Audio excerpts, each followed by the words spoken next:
Revisions ng House impeachment rules dapat masusing pag-aralan ayon kay Representative Flores. Idetalye mo ang balitang yan, RH12 Milky Reganan. Manang Milky.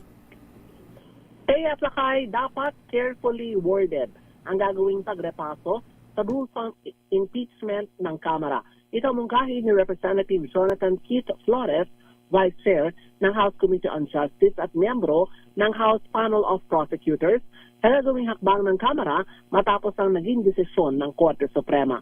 Ang kay Flores, ang naging desisyon ng Supreme Court ay magsisilbing paalala sa Kamara na maging maingat sa mga bubuing impeachment rules.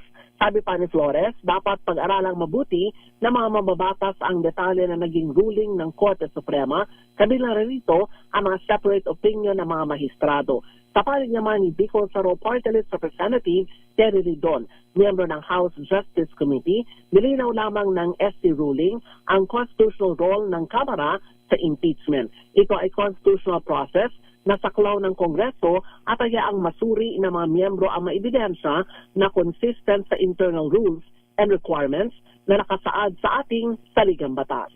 Ako si Milky Reganan nagulat para sa DZRH, una sa Pilipinas, una sa Pilipino.